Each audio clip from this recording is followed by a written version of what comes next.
Good evening, I'm Bo Williams, and welcome to The 7. Let's get a look at the Big 7 stories right now. And topping the list for us tonight, more examples of East Tennessee's housing crisis, prompting neighbors to adapt or take action.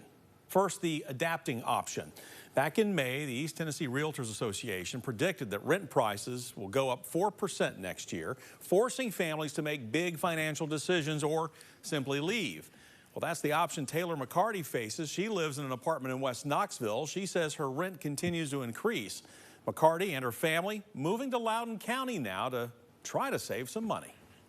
Companies are just charging what they can get away with, and it's market value. Market value, you reassess it, every time your rent is up, and it goes up every time. Our rent went up over like $200 this time. So they want the people, they can't house the people. We're gonna have to reevaluate our living situation, hopefully move to Loudoun County, where honestly it's not much better, but if I can get a little bit more space for about the same price as I'm paying now, then we'll absolutely take that.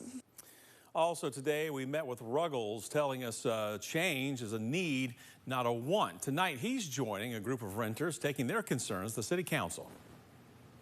It's a place for renters to get together and express their concerns to the council so that they feel heard in what they're facing with the high rent increases and some maintenance issues and things like that. Our units aren't being improved at the rate to justify these sort of ridiculous increases, and that we're really just getting squeezed by this and not really seeing the benefit of any new improvements to our living units. Now, just in the last 90 minutes, a group formed outside of the city-county building calling for city leaders to address the lack of affordable housing in our community. And these renters plan to speak during the public forum after the council's main agenda items. As a matter of fact, that is happening right now. This is a live look. We're told the group plans to announce Knoxville's first tenant union. You see members of that group in the black T-shirts there. Reporter Ella Wales is listening in on this meeting as we speak. You're, again, looking at a live picture. We're going to let you know what comes from this meeting tonight at 11 o'clock. Now, one solution city leaders have spoken about when it comes to affordable housing is something called the missing middle. As we've told you, the term missing middle is used by city planners, architects, advocacy groups to describe multifamily homes. These are duplexes, townhouses, or small apartment buildings that mix in with developed neighborhoods but don't look out of place like a higher density apartment complex might in that setting.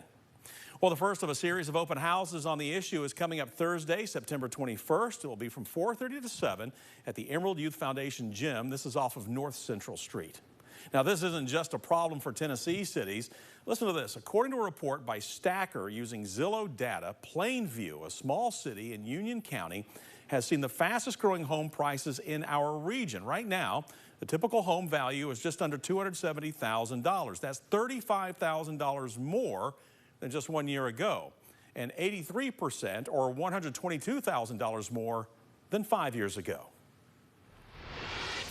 A big story starting months ago across state lines, ending this afternoon right here in Knoxville. A man wanted in connection with a shooting at a Mississippi casino, tracked down by U.S. Marshals with the Smoky Mountain Fugitive Task Force, found and arrested at an apartment complex off South Hall of Fame Drive and Lula Powell Drive. The shooting happening back in January at the Gold Strike Casino in Tunica, that is south of Memphis, and that's just one of several cases connected with the 19-year-old. Imani Holly is accused of shooting and injuring 4 people. Holly now faces 4 counts of attempted murder, 2 counts of conspiracy to commit murder. The U.S. Marshal for our area announcing the arrest, describing Holly as, quote, a very violent individual who has already racked up a significant criminal history at a young age. According to the Department of Justice, Holly was facing charges before the shooting linked with a series of armed robberies in Tate County, Mississippi. Holly had been arrested in July of 2022 in Memphis, but did not show up to his court dates. The local marshal's office believes Holly had only been in Knoxville for just a few hours. They're crediting a lead received from marshals in Mississippi for pointing them to Holly. Well, next, as we move through the big stories of the day, an arrest in the vandalism of 4 churches. Morgan County deputies shared these surveillance pictures that you see right here behind me, and today revealed that 23-year-old Skylar Aslinger is facing 4 counts of vandalism and 1 count of burglary. All four churches sit right along Highway 62 between Coalfield and Oliver Springs. Aslinger's bond was set at $12,000, and he's expected in court on October 12th. Our next big story for you: a Knoxville business trying to help fix a national issue, the truck driver shortage. According to the American Trucking Association, there are nearly 78,000 open truck driving positions currently across the country, meaning the need for drivers is great. Isaac Washira is the founder of Compassionate Care Technical Center, a school primarily focused on nursing. He's a registered nurse, and since 2012, his school has helped students get certified to work as EKG technicians, nursing assistants, and specialists in collecting blood. He says he saw a huge shift in the industry during the pandemic and followed suit. After COVID hit, we had to diversify our training, and that's how we ended up adding the truck driving school. We have to have the logistic company in operational, and there's shortages in probably 90%. There is shortages. Currently we have 20 different companies that we are able to place the student. We are not even able to place them as the faster the company would like. I was looking for someone to do a local refresher course, and no one offered it until I found these guys. So it's been a great experience. You know, total cost for CDL training is close to $5,000. Compassionate Care Technical Center tells us it works with trucking companies who will pay the cost if the driver commits to working with that particular company. You can learn more about the program and how you can sign up at WATE.com. Speaking of jobs, there's more hiring in our next Big 7 story for you tonight. The online mega merchant saying that, well, it is ramped up, is getting ready for the Amazon season, or the holiday season. Of course, we're talking about Amazon. It plans to hire 7,600 workers here in Tennessee, with plans for a hiring event at the end of the week in our area. Now, we've told you about Amazon's investment here, 2 facilities, one at the former Easttown Mall site, another in Alcoa.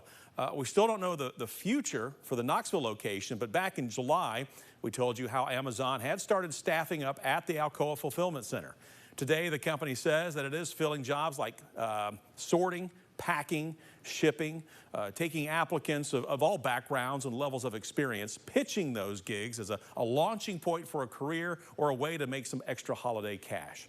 Amazon says fulfillment and transportation workers can earn an average salary of $20.50 or more, depending on the location.